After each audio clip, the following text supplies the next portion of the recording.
Une nouvelle face avant et arrière, de nouvelles jantes, une insonorisation renforcée, un nouvel intérieur, la disparition des commodos, des sièges avant qui vont être maintenant ventilés, un coffre plus grand, même si vous savez ce que je pense du coffre de la Model 3, plus d'autonomie, tout ça et encore plus encore pour seulement 1000 € de plus, c'est un rapide résumé de ce que nous propose Tesla pour sa Model 3 Highland. Salut tout le monde, j'espère que vous allez très bien, très heureux sincèrement de vous retrouver pour cette nouvelle vidéo d'actualité. Vidéo dans laquelle, les amis, on va parler d'une actu, mais pas n'importe laquelle, puisque enfin, ça y est, Tesla a révélé aujourd'hui sa Model 3 restylée nommée Projet Highland. Et merci à toutes les personnes qui m'ont littéralement spammé dès ce matin. Dès que je me suis levé, j'ai allumé mon téléphone et là, j'avais plein de messages me disant que la voiture était sortie. Donc merci à vous d'avoir partagé ça avec moi. C'est ce qu'on va voir aujourd'hui dans cette nouvelle vidéo. Vous savez, hein, les vidéos d'actu, c'est avant tout des vidéos dans lesquelles on peut discuter ensemble.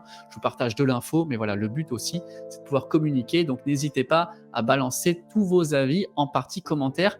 C'est fait pour ça. Alors je dois bien avouer que jusqu'à présent, on n'a pas trop parlé de ce refresh, on n'a pas trop parlé de leaks, de rumeurs, tout ça.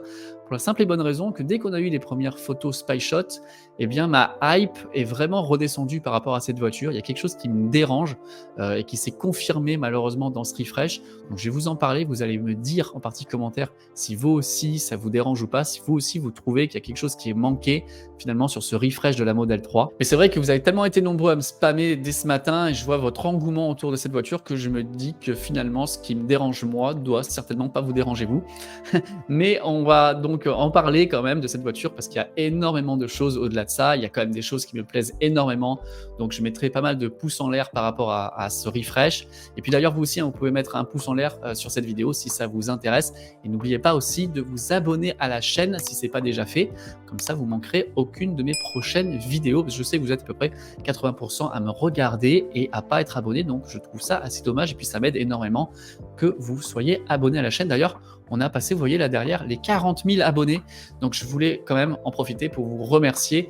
C'est vraiment incroyable d'avoir 40 000 abonnés sur YouTube. Merci, merci beaucoup. Alors assez parlé, on va tout de suite sur le site de Tesla pour voir ce qu'il en est de cette voiture. On va pas tout commenter hein, quand même. On va voir l'essentiel des nouveautés. Alors déjà, quand on arrive sur la page d'accueil, on voit la Model 3 en grand. Donc on voit cette nouvelle voiture. Elle est très belle en rouge. Elle me plaît beaucoup. On va cliquer sur en savoir plus ici. Et waouh, ok. Donc l'avant, ce que je remarque, c'est qu'il est beaucoup plus arrondi. Ça leur a permis d'avoir un meilleur coefficient de pénétration dans l'air. Elle me fait penser maintenant à l'avant des Lucides. Vous savez, c'est très arrondi à l'avant.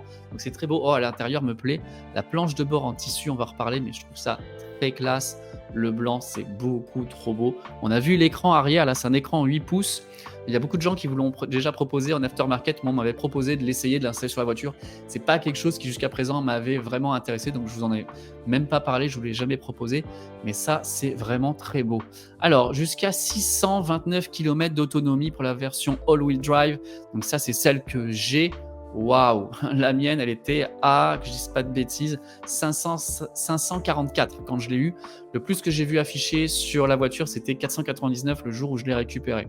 Donc, il y a quand même toujours une grosse amélioration. Moi, j'ai un pack qui est de 75 kWh. Je crois que maintenant, on est aux alentours de 80-82 kWh, plus l'efficience en plus en 5 ans. Donc, c'est sûr qu'il y a beaucoup de changements entre ma génération et cette nouvelle génération. Pour autant, est-ce que c'est assez pour que je change de voiture? On verra bien.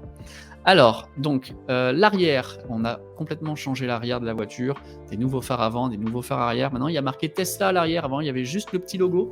Donc maintenant, il y a marqué Tesla. Ok, pourquoi pas. Moi, j'aimais bien juste le T. Je trouvais ça assez classe. Pourquoi est-ce qu'ils ont rajouté Tesla? Je ne sais pas. Donc, les nouvelles jantes qu'on a vues ici. Le nouvel intérieur, ça, c'est un gros plus. C'est vraiment très joli. Franchement, vous allez voir dans une prochaine vidéo, j'ai changé l'intérieur de la Tesla. Angry Lovely maintenant à l'intérieur blanc grâce à nos amis de Green Drive. Je leur fais un coucou, merci beaucoup de m'avoir envoyé les housses. C'est vraiment très très beau. Et quand on habite sur la Côte d'Azur, je trouve que c'est essentiel d'avoir une voiture avec l'intérieur blanc de plus en plus parce qu'il faisait vraiment très chaud dans l'intérieur noir.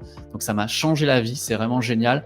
Mais ce qu'il y a maintenant sur cette voiture, c'est qu'il y a les sièges avant qui sont ventilés, micro-perforés. Je me suis toujours demandé pourquoi Tesla, une voiture faite en Californie, pourquoi il n'y avait pas les sièges micro-perforés pour la ventilation, parce que ouais, c'est juste indispensable à mon sens. L'écran est de la même taille, mais pour autant, c'est pas le même. Apparemment, il y a une meilleure luminosité et la bordure sur les côtés est plus petite.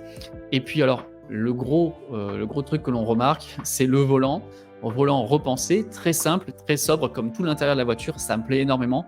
Par contre, il n'y a pas de commodo. Alors moi, j'ai testé sur le Y, mais avec le volant yoke, vous savez, et c'est vrai que dans les ronds-points, dans les virages, c'est vraiment l'enfer. Est-ce que là, c'est mieux ou pas? J'en sais rien. Je pense que j'aurai l'occasion de tester ça avec mes amis de Tesla Mandelieu, pourront, je pense, m'en prêter une dès que ça sera possible. Donc on verra, mais je suis quand même dubitatif sur ce point-là. C'est pas quelque chose, moi en tout cas, qui me fait triper. Par contre, j'aime beaucoup l'intérieur, comme je vous disais, j'aime beaucoup cette bande lumineuse là. Bon là, les rouges, team rouge, hein, comme par hasard. C'est très très beau. C'est très simple. J'aimais pas l'insert dans les portes qu'ils avaient fait jusqu'à présent. Pour l'ancien refresh, je trouve pas que c'était très très très réussi. Ça, je trouve ça beaucoup plus épuré. C'est très très beau, très très classe. Ça fait énormément monter en gamme. Et puis, j'aime beaucoup la planche de bord en tissu. Je trouve que c'est très beau aussi et ça sera moins brillant certainement avec l'intérieur blanc. Ça fera moins le reflet qu'on avait de temps en temps sur le pare-brise. Donc un gros bravo et je ne vais pas dire de bêtises, on le verra dans une autre photo, mais normalement le porte-gobelet ici maintenant se ferme aussi. Donc c'est tout fermé, c'est super beau avec les chargeurs à induction qui sont apparemment un petit peu plus puissants, 65 watts. Ça c'est l'écran arrière. Donc voilà, c'est quelque chose finalement qui existait déjà en aftermarket.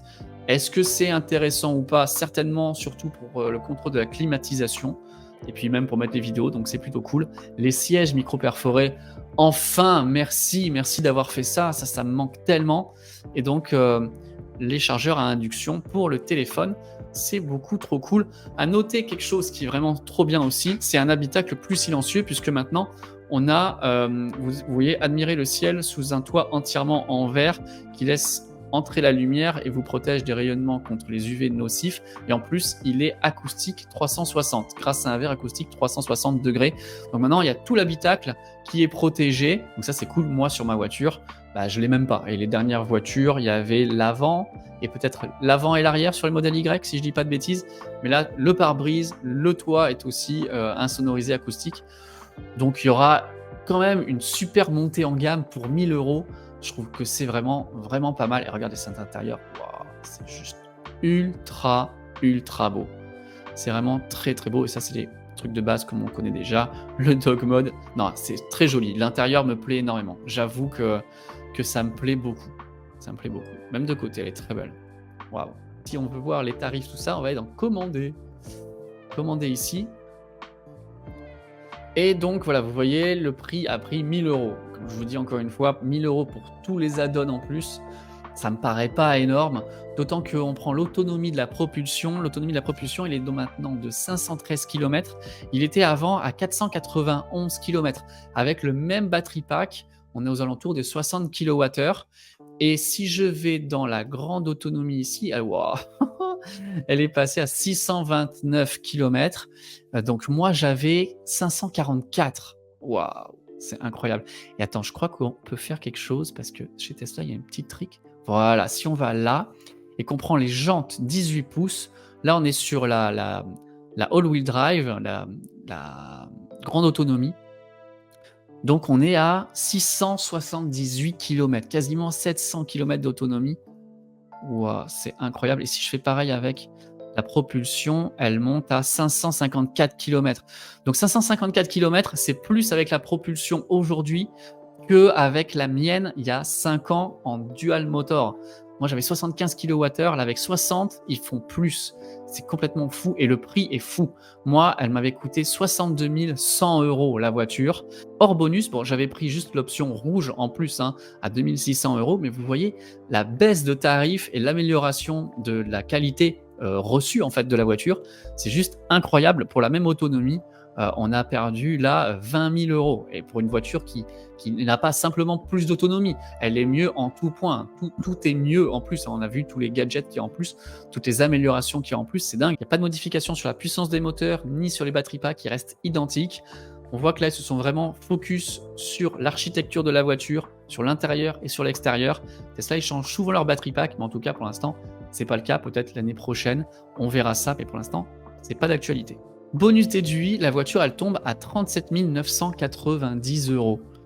Ça fait de l'argent, c'est sûr, mais je trouve que ça vaut largement son prix, quoi. Franchement, incroyable. Et là, il nous marque 3 600 € d'économie de carburant estimée. D'accord. OK. Bien évidemment, il y a les options LOA, LLD pour les entreprises, tout ça. Alors malheureusement, la grande autonomie n'a plus droit au bonus. Merci beaucoup. Donc, il faudra se contenter d'un 50 990 €. Mais pour une voiture qui, selon moi, je ne prendrai pas les 19 pouces, je prendrai les 18 pouces. Donc, j'aurai 678 km d'autonomie. Waouh! C'est juste incroyable. Donc voilà, c'est vraiment dingue. Si je devais faire une configuration, moi, vous le savez, donc je prendrai celle-là, intérieur blanc, sans problème. Et dans les couleurs, maintenant, on a le blanc qui est de série, on a un bleu à 1300 €, on a un noir uni à 1300 €, on a un rouge, le nouveau rouge, l'Ultra Red rouge, donc à 2000 €. Moi, c'est 2006, donc moins cher, je prendrai ça. Et on a aussi un gris maintenant qui est à 2000 €. Non, non, me plaît pas. Donc, je prendrai le rouge. Voilà, ma configuration serait celle-là. Donc, elle serait à 54 180 €. Pas de bonus, forcément. Le delta par rapport à la mienne, j'avais 6 000 € de bonus. Là, il n'y en a pas. Mais c'est quand même moins cher. 62 100 est passé après à 54 180. Quand on sait toutes les améliorations qu'il y a eu depuis quasiment 5 ans, oui, 5 ans, puisque c'était un modèle 2018 américain, la mienne. Donc, c'est quand même incroyable. Je vous rappelle l'autonomie, on passe de 544 km sur la mienne à, du coup, celle-là, à, j'ai dit quoi? J'ai dit 678. C'est colossal. C'est complètement fou, fou, fou. Donc voilà, on a toujours le crochet d'attelage en plus, on a nos deux intérieurs, on a l'autopilote amélioré. C'est pas quelque chose que je prendrai parce que moi, je m'en sers pas beaucoup, je fais pas beaucoup l'autoroute. L'autopilote, le FSD, c'est quelque chose que je ne prendrai pas moi tant que la régulation ne sera pas plus en faveur de ce type de produit également. Donc voilà, le Wallbox Connector à 500 €, j'ai une Wallbox. Et ce qui est fou, c'est que cette voiture arrive quand? Octobre-novembre. Voilà, voilà. Donc les voitures sont en préparation, en construction à Shanghai, ce qui veut dire qu'elles sont quasiment même dans les bateaux pour pouvoir être livrées déjà le mois prochain. C'est juste affolant. Maintenant, quand je vous dis, il y a quelque chose, moi, qui me dérange, qui me plaît pas trop, c'est bien évidemment le coffre. Je m'attendais franchement à ce qu'il y ait un changement d'architecture, puisque Elon avait dit quand même plusieurs fois, ça m'avait vraiment choqué, vraiment marqué quand ils étaient, vous savez, dans cette phase de tourment économique, de production hell, comme ils ont appelé. Ils avaient dit, on a essayé, on a tout fait pour que le modèle 3 ait, comme le modèle S, un haillon. Sauf qu'on n'a pas réussi à le faire, on a été obligé de faire un coffre fermé.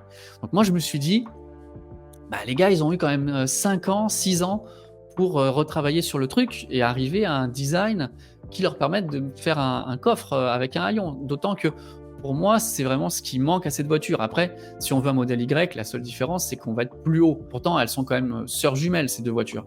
Donc, je m'attendais à ce que pour relancer le modèle 3, ils changent vraiment ça, qu'ils mettent un vrai haillon. Ça aurait pu changer pas mal la donne. Ça n'a pas été fait. Et du coup, moi, je me dis que si je devais changer de voiture, eh ben, je ne prendrais pas à l'heure actuelle une modèle 3 parce que toujours pas de haillon, même si je la trouve très très belle. Et je me dis à contrario que si on prend toutes ces améliorations qui sont vraiment super sympas et qu'elles sont rajoutées, comme elles devraient l'être normalement peut-être l'année prochaine dans le modèle Y, là, ça plus des cellules 4680, on arrive au truc ultime. Je pense que je vais encore attendre. Est-ce que vous, au contraire, vous vous en fichez d'avoir un coffre fermé? Est-ce que peut-être même c'est mieux pour vous d'avoir un coffre fermé? Est-ce que vous avez déjà une modèle 3, vous allez la garder? Est-ce que vous avez une modèle 3, vous allez la changer pour une modèle 3? Est-ce que vous attendiez que finalement vous êtes déçu et que vous allez partir sur un modèle Y ou pas? Est-ce que vous êtes nouveau chez Tesla et que cette voiture, avec le prix, avec toutes les capacités, ça vous plaît énormément et que vous êtes prêt à franchir le pas? Voilà, moi j'ai hâte de savoir ce que vous en pensez. Donc moi, le gros moins, c'est qu'on a toujours un coffre fermé et non pas un haillon. Et ce qui me plaît le plus, c'est surtout la partie intérieure. On a maintenant une insonorisation complète. On a une nouvelle planche de bord en tissu, je trouve ça très joli. J'aime énormément le bandeau de lumière, je trouve ça très très beau. Je me pose quand même des questions sur le volant et l'absence de commodo. On verra bien à l'usage. Et le gros plus, en tout cas pour moi, c'est les sièges avant ventilés. Je trouve que ça, c'est enfin un truc qu'on avait demandé depuis très longtemps. Et merci Tesla, enfin que ça arrive sur cette Model 3 Highland. J'espère que cette vidéo vous aura intéressé, qu'elle vous aura plu. On se retrouve très bientôt pour d'autres vidéos qui traitent de l'univers de Tesla et de la voiture électrique en général. N'hésitez pas à balancer vos avis en partie commentaire. Salut tout le monde.